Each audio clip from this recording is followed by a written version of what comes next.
Hi and welcome back to Real Reviews, where today we are delving into the realms of fighting fantasy with the Netflix original movie, Damsel. Yes, that's right, Millie Bobby Brown is back, but this time the dial doesn't go all the way up to 11, no. This time she's swinging a sword.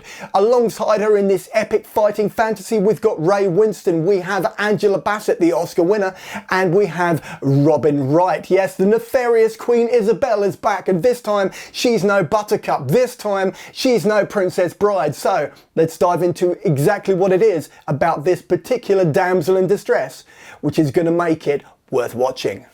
So there's no easy way to say this, but Damsel is not going to be reinventing the wheel of fighting fantasy anytime soon. Yes, Millie Bobby Brown is very good as Princess Elodie, as you would expect, because she executive produces this movie alongside a number of other people. It does delve into the, and sort of pay homage to the Disney Dragon Slayer, sort of early 80s, late 70s, Excalibur sort of era of fighting fantasy movies. You do have elements of the desolation of Smaug in there, so there's quite a few sort of throwbacks to that Lord of the Rings trilogy, both movies, if we're being honest. In terms of the actors, the calibre of the actor involved, yes, you do have Winstone, and he is good, he is solid, and Angela Bassett is also there. They are the father and stepmother, respectively, of Elodie, but to say they are hugely underused and massively overlooked within the overall structure of this film is an understatement. I mean, my God, they're almost cashing paychecks just standing there, because the dialogue is not great, the setup is cliched and it leans into it and it knows it. The only one who really seems to be having any fun here is Robin Wright, going against type, throwing her lineage of Buttercup from the Princess Bride under the bus and then backing over her in a big way. Aside from that, this is it's engaging, yes, once you get past that first 20-25 minutes of footage, and after the wedding is nothing but a distant memory. But there's more to unpack in Damsel, so let's do that. So right now I'm going to mention an actress called Shohreh Aghdashloo. She is an Iranian-American voice actor primarily, and she is a very, very big part of what makes Damsel work, because she is the voice of this dragon. There is a tremendous amount of voice work going on here, obviously, but beyond that, what really makes this interesting is the impact that has and she has on the performance which Millie Bobby Brown does. Once we get out of the sunlight and we are down in the caves, we're down in the catacombs, down in the caverns, there is literally just these two. Yes, Millie Bobby Brown does look like she's on an extended audition for the next Tomb Raider movie, and she does a damn good job of launching herself from ledges, climbing sheer rock faces, and getting bloody, and really selling the wounded sort of princess in peril element of Damsel. But the thing that makes it work in opposition is Shohreh Aghdashloo, because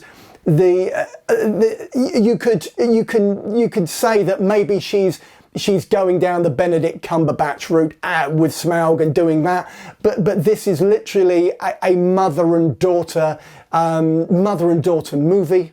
But with a really odd twist to it. The tensions really are sold.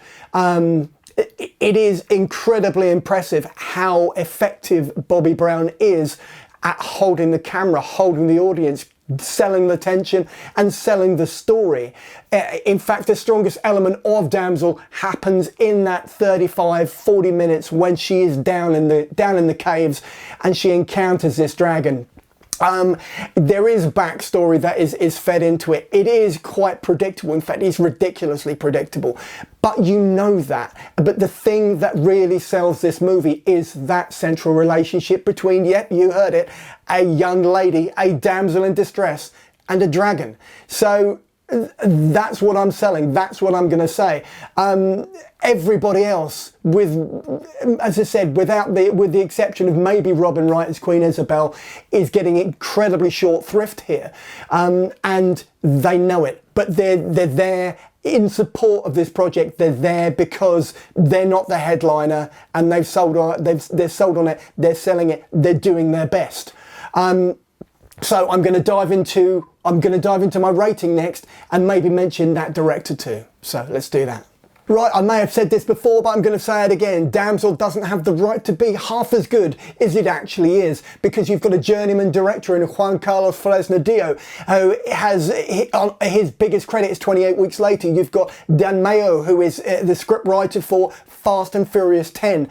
But on the flip side, you do have quite a few veteran character actors, an Oscar winner amongst them, and you do have an engaging and charismatic leading lady. So make of this what you will, and please don't hate me, but I'm going to give this a 4 out of 5 because it's entertaining and because it caught me off guard. So let's move on to that trailer and go check out the film.